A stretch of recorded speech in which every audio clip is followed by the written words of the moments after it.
Voilà, donc je disais, en ce qui concerne le géoréférencement, pour numériser, vous devez vous référer à... Donc vous devez avoir une référence. Ici, je vais ajouter un fond. Je prends le fond Google. Supposons que je dois réaliser un travail sur la ville de Beni. Et le travail concerne par exemple un blog. Donc, c'est un projet qu'on doit mener. Supposons on doit distribuer les moustiquaires dans cette zone. Vous voyez, par exemple, je n'ai pas la limite de la zone d'étude. La numérisation va me permettre à créer cette couche-là, le même cas avec vous. Mais maintenant, pour mieux créer la couche de ces blocs qui concernent notre projet, je dois me référer à une source. Tel qu'ici, je peux me référer à cette image satellite parce que je vois que ça concerne ces blocs. Mais supposons une zone où je n'ai pas d'image satellite, mais j'ai par exemple le chef de ces quartiers qui me fournit les informations sur les limites. Il me dit par exemple à l'ouest, la limite c'est telle avenue, à l'est c'est telle chose, ainsi de suite. Donc je peux aussi me servir de ces informations-là pour numériser. Ou encore, il me fournit un fichier avec les coordonnées. Il me dit, on avait envoyé quelqu'un sur terrain qui a pris les coordonnées des 4 coins du quartier. Moi, je peux utiliser cette couche-là des coordonnées. Je vais afficher le point qui sera là, un autre point ici, ainsi de suite. Et après, grâce à la numérisation, je crée une couche polygone et je relie ces points-là pour avoir la limite du quartier. Donc, ce sont les différentes sources qu'on peut utiliser. Telles que vous avez des ménages, vous allez afficher ces ménages-là, mais après, vous pouvez créer une couche polygone pour encercler ces ménages-là. Pour dire que voilà, ça c'est notre zone d'intervention. Et il se peut aussi que vous n'avez pas d'image satellite comme ça, mais vous avez une ancienne carte. Ça veut dire là, c'est aussi un fichier raster. Et maintenant, cette ancienne carte-là, comme c'est une image, si vous l'importez dans QGIS, ça ne va pas se positionner au bon endroit. Et pour que ça se positionne au bon endroit, ça respecte les coordonnées, c'est cette opération-là qu'on appelle le géoréférencement. Donc ça veut dire que vous attribuez une référence géographique à ces fichiers images que vous avez importés dans le projet. Jusque-là, on a ajouté plus de données vecteurs. Mais comme une image, c'est un fichier raster, je vais venir ici, soit je viens dans couche, ajouter une couche raster. Et qu'est-ce que je vais faire? Je viens sur parcourir. Dans mes fichiers, je vais aller dans le dossier projet et je vais récupérer parmi les images que nous avions réalisées. Ça, je crois, c'est Ituri. Voilà. Vous avez par exemple la carte d'Ituri qu'on avait réalisée qui est une image. Je vais sur ouvrir. Je vais sur ajouter et je clique sur fermer. Si vous pouvez voir ici, il y a l'image qui est ajoutée là, mais vous avez un point d'interrogation à côté. C'est là vous signez, juste pour vous indiquer que cette couche que vous avez ajoutée ne dispose pas d'abord de système de coordonnées. Donc, je peux vérifier sur l'image a quel système. Donc, je peux faire clic droit. Vous voyez que notre carte est bel et bien ajoutée dans QGIS, mais placée dans l'océan. Je vais venir vérifier les coordonnées qui est ici, c'est WGS84. Je vais cliquer sur le point d'interrogation qui est là et choisir aussi W84. Mais ça ne changera pas grand chose. Je vais appliquer. Vous voyez maintenant, ça a changé d'endroit. Et puis, c'est ce que je disais, ça a pris le premier point de 0 degré et ça a considéré ça comme étant le coin supérieur gauche de notre fichier. Maintenant, c'est là où vient ce que je disais, le géoréférencement. Donc, le géoréférencement, c'est le fait d'attribuer les vraies coordonnées pour que notre carte ici se superpose au bon endroit. Comme ça, après, on pourra l'utiliser par exemple pour faire la numérisation. Supposons, vous n'avez pas la limite d'Ituri et vous devez les récupérer à partir de cette ancienne carte. Pour faire le géoréférencement, jusqu'avec la version 3, ils ont changé d'emplacement. Donc, l'outil n'est plus sur raster, mais plutôt c'est sur couche. Donc vous venez sur couche et vous venez sur géoréférencé. Dès que vous cliquez là, vous avez cette interface. Ici, vous devez importer la couche. Donc, vous importez la couche. L'image est là. Je vais agrandir. Et qu'est-ce qu'il faut maintenant? C'est l'importance. Je crois que si vous vous rappelez, lorsque j'ai ajouté la grille de coordonnées, j'avais dit que ça devait nous servir. Voilà l'importance de la grille de coordonnées. Ça veut dire que c'est une autre carte, les coordonnées sont bel et bien là. Mais comme c'est une image, le logiciel ne le reconnaît pas. Donc il n'y a pas cette partie-là spatiale. Maintenant, c'est à nous d'indiquer aux coordonnées que, par exemple, l'intersection, si vous arrivez à tel point, c'est ce qu'on appelle aussi le calage. Veuillez attribuer telle coordonnée. Donc pour ça, je peux d'abord venir sur donc là vous avez la barre de menu, fichier, éditer, vie, paramètres, ainsi de suite. Et ici vous avez la barre d'outils. Il y a des outils qui sont là pour ouvrir un raster, pour ouvrir un vecteur, pour débiter le géoréférencement, ainsi de suite. Je commence d'abord par paramètres. Dans les paramètres, vous devez déterminer le type de transformation. Vous avez linéaire, Hermès, tout ça. Je vous partagerai un lien de QGIS, le site de QGIS, où vous pouvez lire toutes ces choses en détail. C'est la signification de chaque type de transformation. Parce qu'il y a des transformations qui sont adaptées lorsqu'on a une carte scannée comme ça, lorsqu'on a une image satellite, ainsi de suite. Après, on vous détermine le système de coordonnées cible. Il faut voir le système de coordonnées qui se trouve sur notre carte ici. C'est WGS84. Le fichier en sortie lui-même, le logiciel place un nom par défaut que vous pouvez aussi changer en cliquant là-bas pour aller déterminer là où le fichier sera. Sinon, il a ajouté les mots modifiés, pointif après. Et à part ça, vous avez la méthode de rééchantillonnage. Quelle méthode il va utiliser? Plus proche voisin, linéaire, cubique. On va prendre plus proche voisin et je vous fournirai la documentation comme je l'ai dit. Après, est-ce que vous voulez que le fichier soit compressé ou pas? Vous pouvez laisser OK aussi. Créer seulement un fichier Word de transformation. Donc, vous pouvez générer un fichier Word qui va vous indiquer les différentes transformations effectuées. Vous pouvez appliquer la valeur 0 pour la transparence si nécessaire. Vous pouvez aussi définir la résolution de la cible, le résultat. Vous pouvez générer un rapport, une carte PDF et générer un rapport à la sortie si vous le souhaitez. Vous pouvez aussi enregistrer les points de contrôle, ça veut dire les points que vous allez ajouter. Et après avoir fini, je clique sur OK. Et ici, j'ai là-bas l'outil qui me permet d'ajouter les points.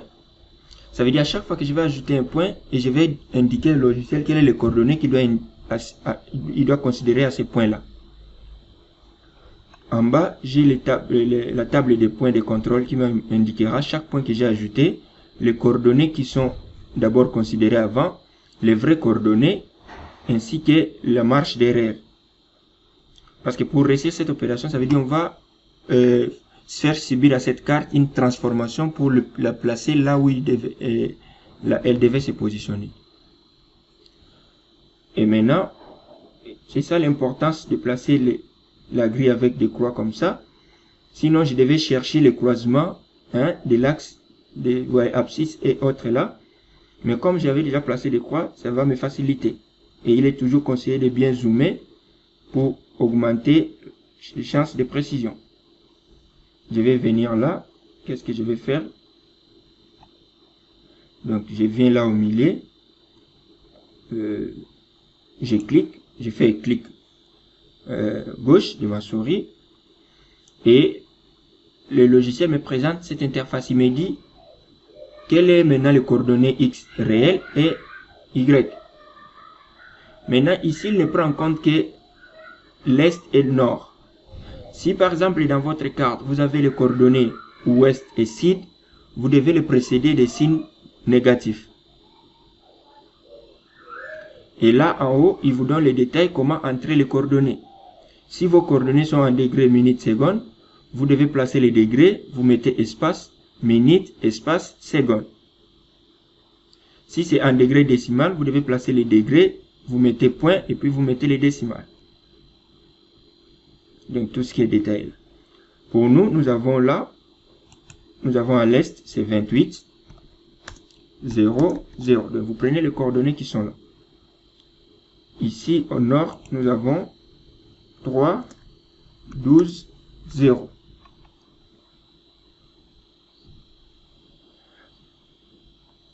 C'est comme j'avais dit, c'est ça le but de ces textes. Donc ici, il vous a montré comment vous devez entrer les données.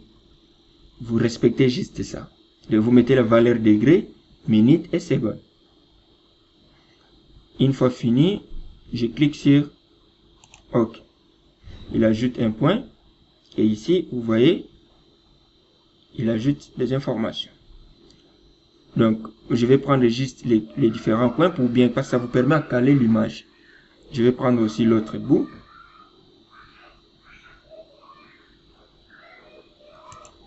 Voilà. Nous avons comme coordonnées là-bas 31, 12, 0. Et ici, nous avons 3,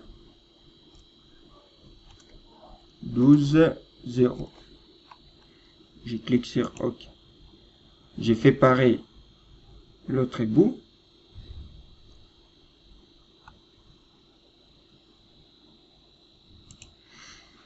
Ça, c'est la première méthode. Ça veut dire on fait le géoréférencement en se référant à une carte. Donc ici, j'aurai aussi, j'aurai à l'est 31, 12, 0. Et j'aurai de l'autre côté 0, 48, 0. Je valide. Je fais pareil ici pour finir. Dans d'autres cartes, il vous arrivera des fois que ce signe ici peut-être est empêché par un objet que vous avez placé dans la carte. Alors, il faut changer. C'est pourquoi il faut d'abord inspecter la carte pour voir si les différents coins sont bien visibles que vous allez utiliser. Parce que si par exemple on avait pris les 3 là et arrivé ici, ce n'est pas visible. On vient prendre ici, ça peut déjà créer un problème pour le calage. Soit utiliser triangle, mais c'est mieux comme ça, ou soit prendre plusieurs points pour mieux caler l'image. Donc, ici nous avons à l'est 28, 0, 0. Et au nord, nous avons 0, 48, 0. Je clique sur OK. Vous voyez, déjà, au fur et à mesure que j'ai ajouté là-bas, ici, il remplissait aussi les tableaux parce qu'on avait déjà paramétré avant. Qu'est-ce qui se passe ici? Là, vous avez les coordonnées X, Y, qui est sur l'image qu'on a ajoutée. Destination X, Y, maintenant vous avez les vraies coordonnées qui devaient être attribuées à cette carte pour que ça respecte l'endroit exact. Et les vraies coordonnées là, c'est ce qu'on a pris ici grâce à la grille de coordonnées.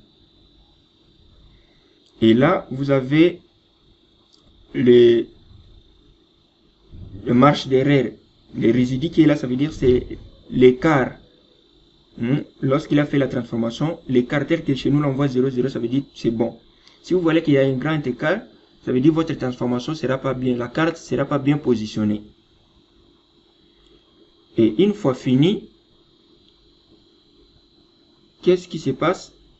Je clique sur débuter le géoréférencement pour faire cette opération là. Donc je vais cliquer là. Et voilà, il est allé jusqu'à 100% et il m'a dit le raster a été géoréférencé avec succès. Ça veut dire quoi? Il a créé un nouveau fichier raster qu'il a importé même dans le projet. Et ici, qu'est-ce que je vais faire? Je peux réduire la fenêtre. Et vous voyez que j'ai maintenant des cartes Ituri. J'ai la carte Ituri et carte Ituri modifiée. Si je désactive carte Ituri ici, le premier, et je viens sur carte Ituri modifiée, je fais clic droit, je vais sur zoomer sur la carte. Vous voyez que la carte se positionne au bon endroit. Donc c'est ça le géoréférencement. Supposons maintenant, je devais faire la carte de Irumu, mais que je n'avais pas la limite d'Irumu. Je peux maintenant me servir de cette carte que j'ai géoréférencée. Je viens ici, je crée. Donc je vais maintenant créer une couche. Spatial Light. Je prends notre base de données et ici, je nomme ça Irumu. Je prends le type polygone. J'ajoute les champs non. Je ne vais pas ajouter beaucoup. Je valide. Et après, j'active le mode édition. Je prends l'outil et je profite aussi, je crois que je vous ai parlé d'accrochage. J'active le mode accrochage et je viens. Qu'est-ce que je vais faire? Je commence à numériser pour avoir en fait. Donc je commence à numériser pour avoir au final la carte territoire de Irumu que je n'avais pas avant. Mais maintenant je l'aurai juste parce que je me suis servi d'une ancienne carte. Et après, qu'est-ce que j'ai fait? J'ai fait la numérisation. Pour ne pas aller trop loin, je fais juste quelque chose comme ça. Donc vous voyez que je peux maintenant avoir des couches en se référant à une ancienne carte que je viens de géoréférencer. Donc c'est ça le but de géoréférencement. Je vais supprimer cette couche. Maintenant, il vous arrivera des fois, vous avez une ancienne carte, mais souvent les cartes qui datent de longtemps, peut-être on n'avait pas placé les grilles de coordonnées. Comment maintenant s'en sortir? Et là, on peut utiliser la deuxième méthode, qui est celle de se référer par exemple à la carte OpenStreetMap ou bien la carte satellite. Donc vous devez, dans ces cas-là, vous devez chercher des repères. Par exemple, si je viens, je vais encore ouvrir notre image de géoréférencement. Pour ça, je peux par exemple venir prendre des repères ici. Je me dis, comme je n'ai pas la grille de coordonnées, je vais utiliser comme repère ces sommets, le sommet de la carte qui est là. Ça sera premier. Je vais prendre encore ces sommets. Deuxième, je vais ici, comme j'ai déjà pris les dés qui sont là, je vais prendre aussi ça. Troisième, je vais prendre ça. Quatrième, et par exemple ça, cinquième. Donc, je pointe déjà des endroits. Maintenant, ici, je vais supprimer les différents points repères qu'on avait ajoutés là. Je vais prendre comme ça, supprimer les points. Donc, vous prenez l'outil et vous venez cliquer au-dessus du point. Soit on devait commencer par changer le système du projet pour que ça soit le même système que notre carte, donc WGS84. Maintenant, si on reprend par exemple cette opération, donc les paramètres sont déjà là. Donc je vais prendre le point qui est là, le premier bout, et faire pareil ici.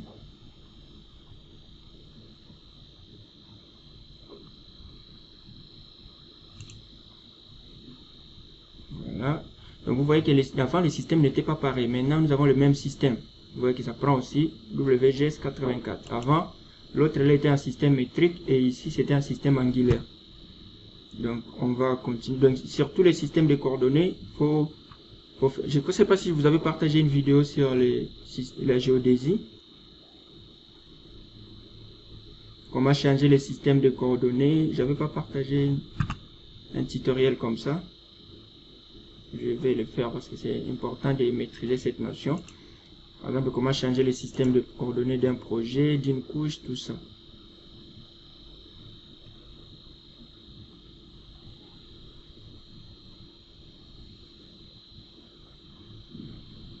me rappelle plus là où on a pris l'autre bout.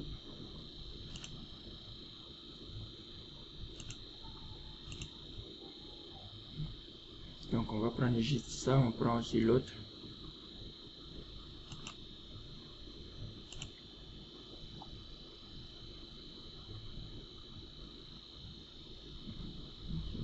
C'est ici. On va ici prendre aussi ça.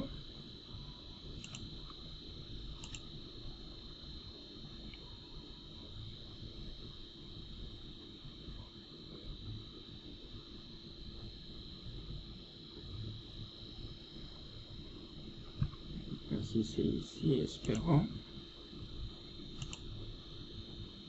Ah, ce n'est pas au bon endroit. Donc vous pouvez aussi, par exemple là sur le tableau, vous pouvez avoir plusieurs, et ceux qui sont décochés, ça veut dire que ça ne sera pas pris en compte. Ça ne sera pas pris en compte. On a pris ça. Je vais voir. On va prendre ça.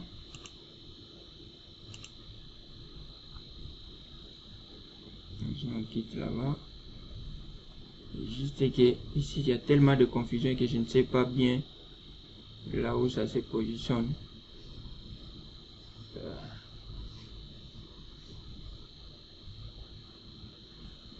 Je vais encore revoir.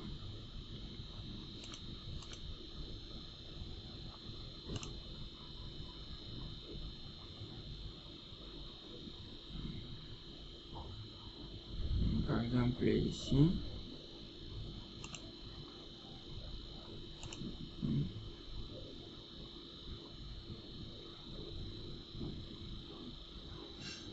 Je crois que c'est quelque part là.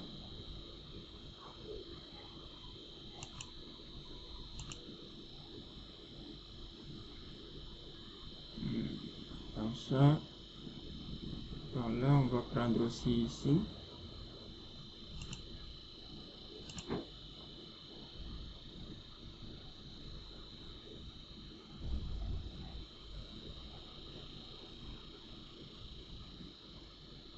Espérons que c'est ici, sinon on va refaire.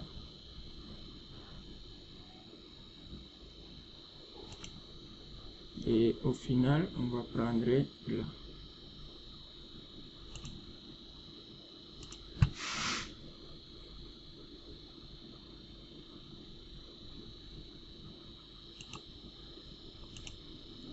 Voilà, une fois c'est fait. Vous voyez, même lorsqu'on traite les erreurs ici, c'est qu'on a désactivé qui n'était pas bon. Vous voyez que l'erreur est même trop. Voilà. Donc après, je clique sur le géoréférencement. Je peux réduire la fenêtre. Et voilà. Vous voyez que on vient de les réussir, mais sans toutefois utiliser les coordonnées. Donc on a pris les références. Donc voilà, au moins là, vous venez de maîtriser tout ce qui concerne le géoréférencement.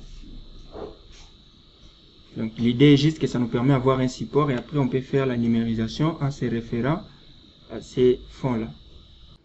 Parce que c'est aussi enregistré dans le fichier. Si vous envoyez à quelqu'un cette image ici, dès qu'il va amener dans QGIS ou bien dans un logiciel SIG, ça va respecter le bon endroit parce que ça contient maintenant l'information géoréférencée. Oui. Donc voilà. Et il y a cette fenêtre, on peut fermer. J'avais parlé aussi des numérisations. Bien que je vous avais parlé des numérisations, comment numériser plutôt polygone, ainsi de suite. Donc comme je disais, il y a plusieurs activités qu'on peut faire. Je peux prendre là, créer une couche. Je prends notre base de données, soit ça peut être GeoPackage ou ça peut être Shapefile. On n'a pas aussi plus utilisé, mais le Shapefile, jusque là vous avez montré des bases de données. Je peux prendre GeoPackage et là j'ai choisi la base de données qu'on avait créée.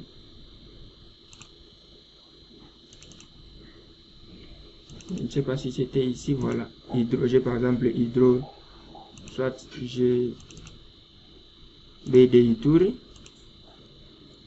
Et ici, on a par exemple zone cible, donc votre zone d'intervention, donc zone d'intervention qui sera sous forme polygonale. On aura le nom de la zone. Si par exemple vous aviez écrit par erreur, vous pouvez aussi supprimer et reprendre. Donc je mets non et puis je mets la taille, donc ça peut contenir 100 caractères. Il me demande, il y a déjà un fichier parce que c'est une base de données, je clique sur ajouter une couche. Je vais le déplacer. Donc vous voyez que là nous avons notre couche qu'on a créée mais qui n'est pas encore numérisée. Par exemple, c'est ici la zone d'intervention. Qu'est-ce que je fais? Je vais activer mode édition. Je prends l'outil et je viens tracer. Supposons pour vous, vous avez importé les différents points de ménage qui se trouvent dans cette zone. Grâce à cet outil maintenant, vous allez tracer la zone d'intervention. Vous pouvez, par exemple, moi je peux dire ça ne dépasse pas la route et arriver là, je commence à suivre la limite de cette route. Donc, en faisant en sorte que mes points là, les points de ménage, soient à l'intérieur. Donc, je vais faire ça. Jusqu'à aller tourner là-bas, je fais clic droit. Et, par exemple, ici, c'est zone A. Je valide. Voilà. Et supposons il y avait encore d'autres points de ménage qui étaient à l'extérieur ici. Je les encercle aussi. Supposons par exemple dans ma table, bon ça je vais voir ça, on va voir ça lorsqu'on va parler de la table d'attributs. Et là j'ai zone B. Donc voilà, j'ai mes deux zones. Je peux désactiver mode édition. La numérisation, je disais, il y a aussi les outils de numérisation avancés. Par exemple, si j'active mode numérisé, le mode édition,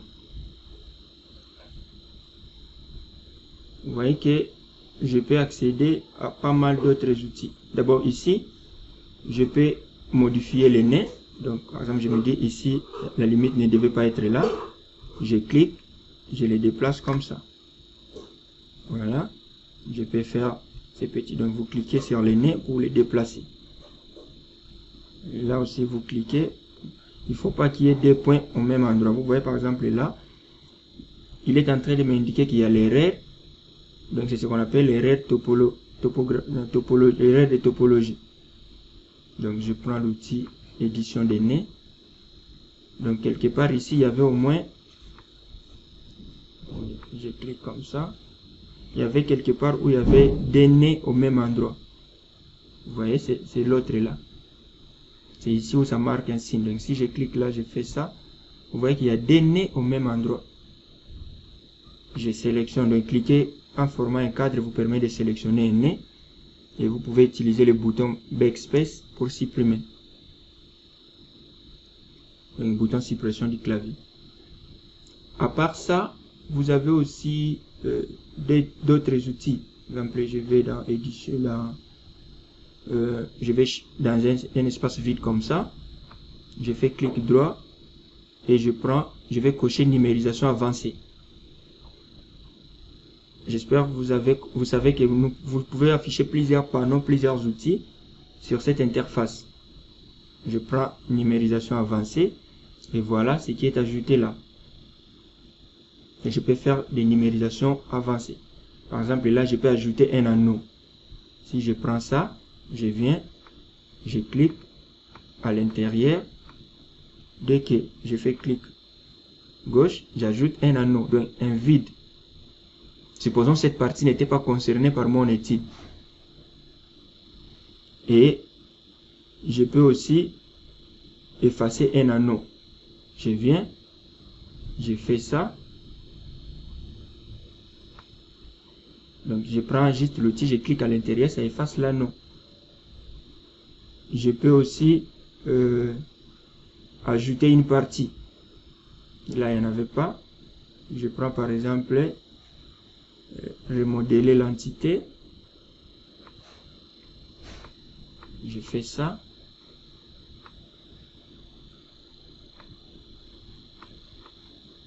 Donc, il y a pas mal de choses qu'on peut faire avec les outils avancés. Vous pouvez déplacer l'outil, ainsi de suite. Donc, ce sont des choses que vous allez découvrir. Par exemple, là, c'est exerçant tel que là, vous créez juste une couche et vous commencez à parcourir chaque outil pour mieux comprendre. Là, par exemple, ça me permet à séparer les entités. Ici, ça me permet à couper et étendre l'entité. Donc, il y a pas mal de choses qu'on peut faire. Et là, je peux même pivoter. Donc, je vais un peu réduire pour que vous puissiez voir. Vous voyez par exemple comment l'outil là se présente.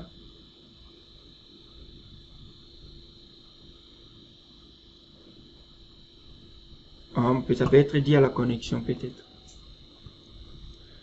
Je n'étais pas là si vous voyez. J'avais ajouté beaucoup d'outils par rapport à la numérisation avancée. Et c'est ces outils là que j'ai expliqué. Là par exemple vous permet à pivoter. Si vous prenez cet outil, vous cliquez sur la carte, vous voyez la couche, je peux le pivoter. Vous voyez, non? Je peux cliquer là et changer de fond, pivoter l'outil. Donc il y a pas mal d'outils qui sont là que vous allez découvrir. Ici ça... Oui, ça veut dire, là, tel que là, ce sont des couches qu'on a... Si c'était par exemple ici la couche de province RDC, je change comme ça aura des répercussions. Je suis en train d'apporter des modifications. Donc, ici, par exemple, là, c'est pour couper, séparer les entités. Donc, je peux faire ça. Et je fais clic droit. Vous voyez que je viens de séparer ces deux entités. Maintenant, si je sélectionne, vous voyez que ce sont des entités distinctes. Donc, il y a pas mal de choses qu'on peut faire avec la numérisation. Voilà. Et ici, vous pouvez fusionner. Par exemple, je sélectionne les deux là. Et je clique sur cet outil. Comme ça. Il va me demander prendre les attributs, tout ça. Si je fais OK, ça fusionne.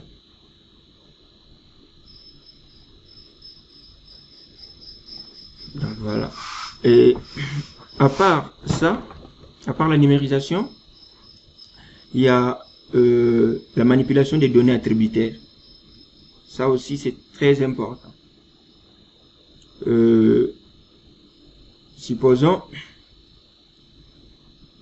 par rapport à nos couches qu'on avait ajoutées là, zone d'intervention A et B, on va désactiver mode édition, enregistrer, et on va accéder à la table d'attributs. Donc, clic droit, ouvrir la table d'attributs. Vous voyez que là, on n'a que des champs. Qu'est-ce que je vais faire? Maintenant, comment manipuler la table d'attributs? On peut faire beaucoup de choses dans la table d'attributs. Vous pouvez ajouter des champs, vous pouvez supprimer des champs, vous pouvez compléter les informations dans le champ, vous pouvez modifier les titres des champs, et vous pouvez faire des calculs automatiques. Par exemple, j'aimerais ajouter d'autres champs, tels que on veut savoir dans chaque zone combien de ménages ont été servis. J'active le mode édition. Et il y a des icônes qui sont là, c'est juste question de parcourir, survoler pour voir les textes et comprendre à quoi ça sert. Je viens là sur ajouter un champ. Je clique. Il me présente, c'est presque, si vous avez encore une bonne mémoire, c'est la même chose qu'on voyait lorsqu'on créait la couche. Voilà. Voilà, donc je disais qu'ici, c'est comme quand on créait la couche, ça nous demandait à renseigner les informations de la table d'attributs. C'est la même chose ici lorsque j'ajoute un champ. Je dois indiquer le nom de ces champs-là. Par exemple, j'écris la ménage servi. Je dois déterminer le type d'information.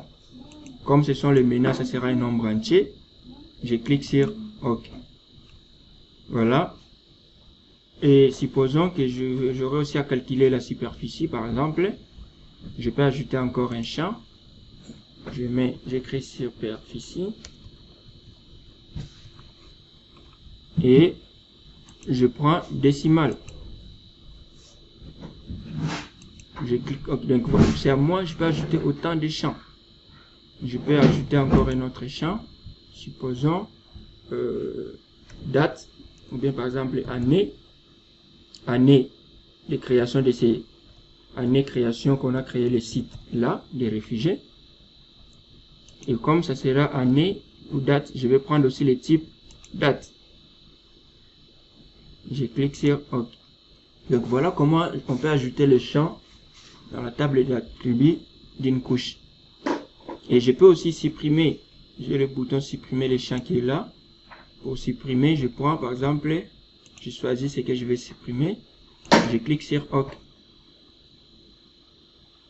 Donc voilà, et pour renseigner les informations, c'est juste question de cliquer à l'intérieur et puis écrire. Par exemple, ici on avait servi, supposons 356 ménages, et là, supposons 89 ménages.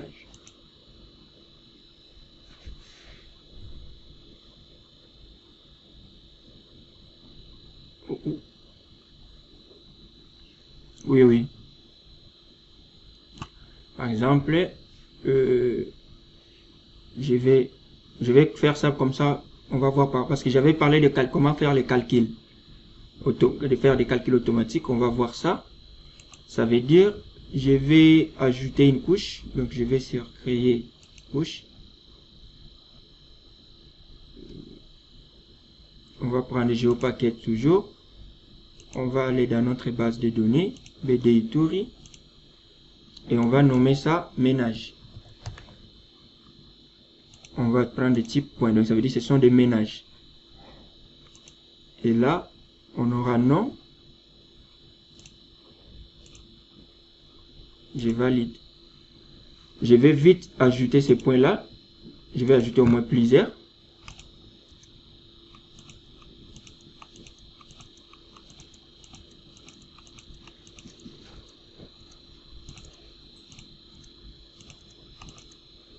Je vais faire pareil ici.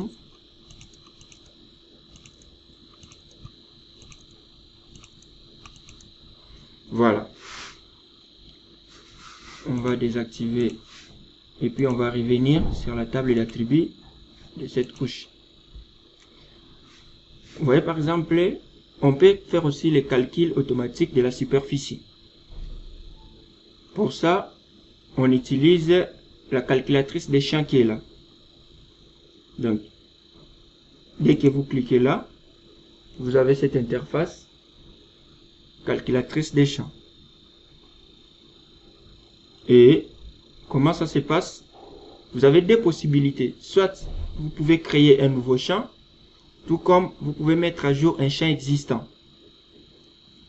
Je prends par exemple là mettre à jour un champ existant parce que j'ai déjà le champ superficie qui est là.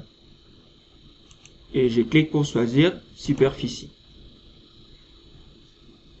Après l'avoir fait, je viens ici en bas. Maintenant j'ai ici pour un espace qui me permet de mentionner l'expression si vous avez encore une bonne idée. Expression, tout ça. Au milieu j'ai des fonctions. Et là j'ai aide. Aide, dès que je clique là par exemple, ça m'explique à quoi sert ces groupes de fonctions.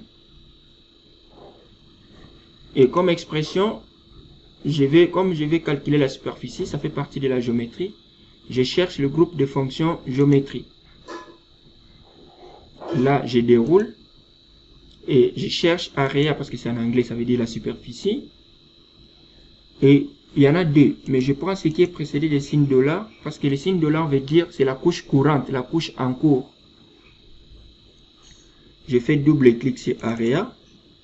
Et qu'est-ce qui se passe? L'expression est là. Et ici, il me donne une idée de valeur pour la zone A. Là, c'est en mètres carrés. Parce que l'unité. Si je vais changer pour le transformer en kilomètres carrés ou bien en hectares, si c'est en hectares, je vais diviser et j'utilise les signes de division qui est là. Je vais les diviser par 10 000 pour avoir ça en hectares. J'espère que c'est ça. Mètre carré en hectares. Et si je vais le voir en kilomètres carrés, je vais les diviser par 1 million. Voilà, là j'aurai ça en kilomètres carrés. Mais je me rends aussi compte qu'il y a plusieurs rangs après la virgule. Il y a des syntaxes Python ou SQL qu'on peut utiliser. J'utilise round qui permet d'arrondir.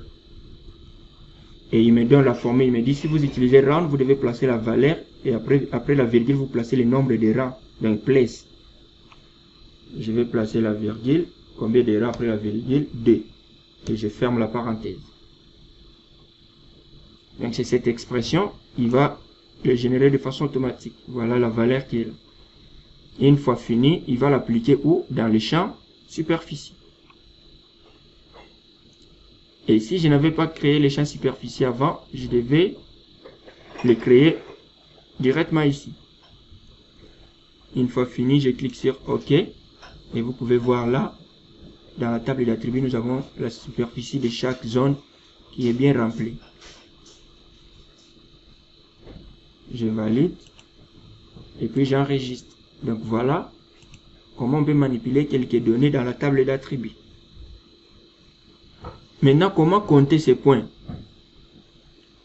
Pour ça, je peux venir sur la couche zone d'intervention. Je vais dans le menu vecteur. Je vais sur outils d'analyse. Et je viens sur compter les points dans le polygone. Donc, il y a certaines choses dans QGIS, de la même façon que vous avez les termes là, compter les points. Par exemple, si je venais dans la barre de recherche, ici j'écris compter. Vous voyez, directement, il me prend. Donc, il y a des outils, peut-être, n'hésitez pas lorsque vous travaillez sur un projet, vous avez un titre comme ça, tenter. Et vous voyez que là, je retrouve l'outil ici, qui permet de compter les points dans le polygone. Polygone, je vais mettre la zone d'intervention. Après, il me demande d'indiquer la couche des points. Pour nous, c'est... on avait nommé ça quoi? Ménage. Et après, il vous demande quel est le champ de pondération. Ici, c'est opérationnel. Il va créer un nouveau champ dans la couche qu'il va générer et il va placer ces champs-là sous le nom name point. Ça veut dire le nombre de points. Et qu'est-ce que je peux faire? Je clique sur exécuter. Soit je peux aussi enregistrer.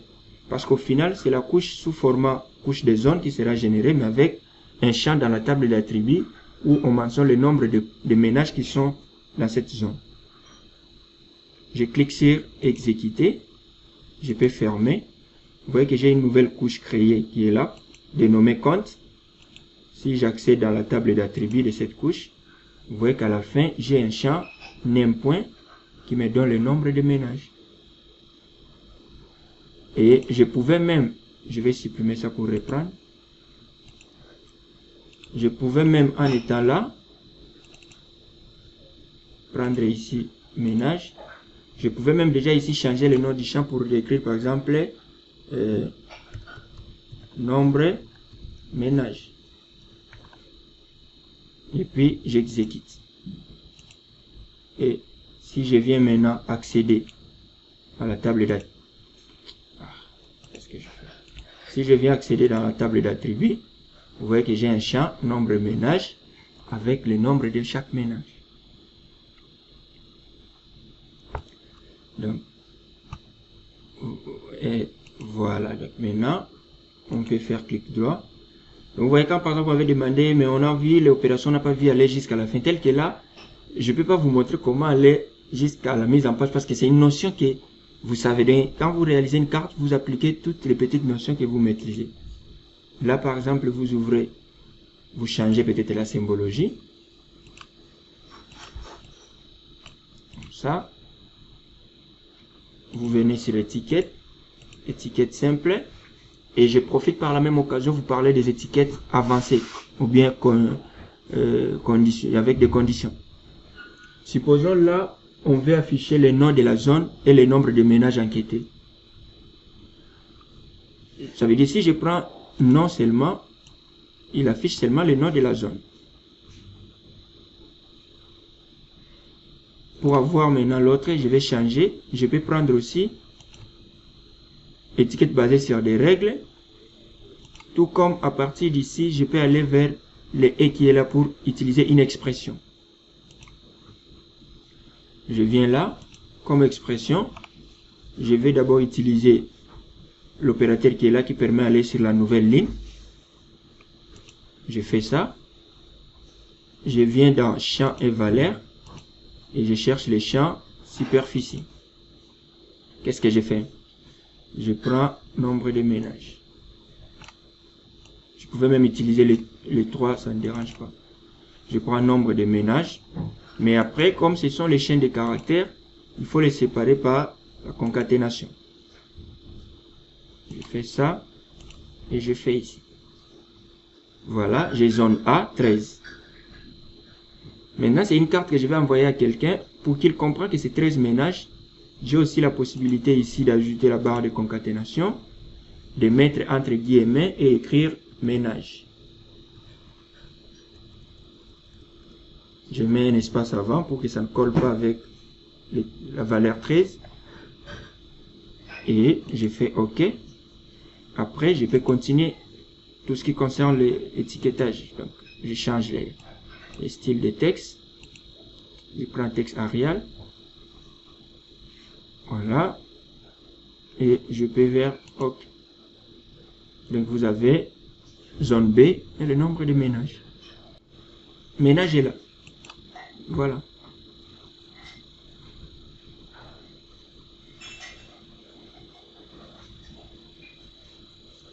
Bon, donc, voilà au moins. Et là, on a utilisé l'étiquetage, mais un peu avancé avec l'expression. On a vu dans la table d'attributs, je vais maintenant ouvrir par rapport à une zone un peu. Je prends un territoire, j'ouvre la table d'attributs. Et il y a aussi beaucoup d'autres choses que vous pouvez faire. Il y a des filtres. Par exemple, ici, nous avons des communes et des territoires mélangés. Je peux venir ici en bas. J'utilise le filtre des champs. Je prends le champ type. Et je lui demande, par exemple, je fais la recherche de comme ça. Je vais afficher que les communes. Je clique là et je viens ici. Case sensitive. Dès que je coche là, sur la table d'attributs, il va m'afficher seulement le type d'entité commune. Donc, ce sont quelques filtres qu'on peut faire avec la table d'attributs. À part ça, si par exemple j'avais sélectionné quelques zones comme ça, je peux venir ici en bas, cliquer et demander à l'algorithme de m'afficher seulement les entités sélectionnées. Je peux cliquer là, j'aurai seulement ça qui seront sélectionnés. Je peux encore cliquer afficher toutes les entités. Et bien qu'il y a 5 qui sont sélectionnés, ici je peux aussi inverser la sélection. Sur le bouton qui est là. Et puis les autres, voilà. Dès que je fais ça, voilà ce qui se fait. Et ici, je peux sélectionner tout. En faisant même, soit aussi CTRL A. Tout est sélectionné. Et là, je peux tout désélectionner. Donc, soyez un peu curieux. Question d'ouvrir une table d'attributs et parcourir le curseur là pour voir à quoi cet outil sert. Je peux tous désélectionner. En suivant là, je peux aussi filtrer. Autre chose, je peux par exemple ici cliquer sur Bulungu, Massimanima dans le Kwilu, Bakata, Idiofa. Et ici, je peux venir cliquer là.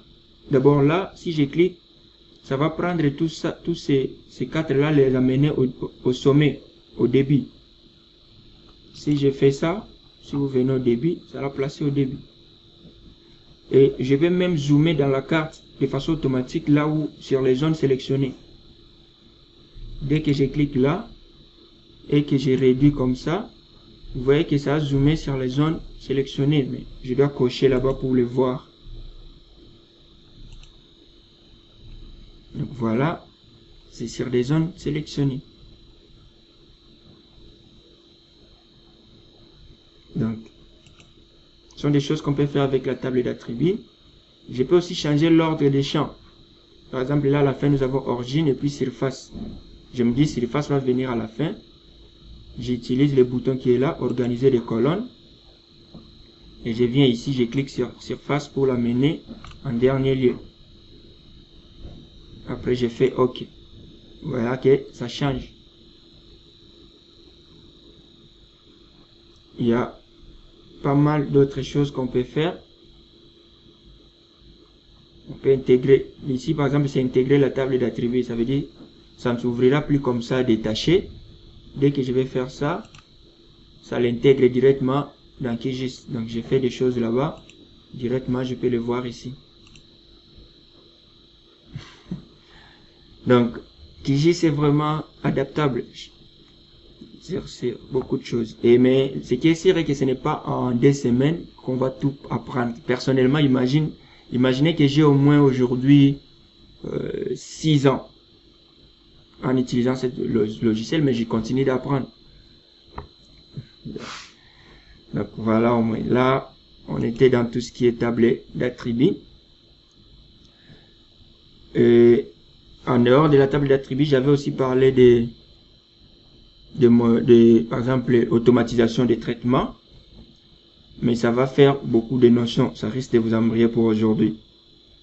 Je pense que ça, on verra ça demain. Et puis, on va aussi, après avoir vu ça, on va voir comment générer des atlas. Oui, la jointure, c'est autre ce que vous faites comme activité. Vous aurez à chaque fois utilisé la jointure, c'est pour relier des données. Par exemple, là, vous avez un fichier Excel, mais qui n'a pas de coordonnées géographiques, mais qui a beaucoup d'informations liées à des entités. Vous allez attribuer des champs de référence là-bas et les lier avec... Mais toutefois, je ne sais pas si vous avez du temps, parce que toutes ces notions, nous les avons aussi sur la chaîne YouTube. Ça peut être déjà une répétition avant que moi je vienne le faire encore. Mais sinon, n'oubliez pas de me rappeler demain. Donc demain, on parle de la jointure. Et puis, on va parler comment automatiser les traitements et puis générer les atlas.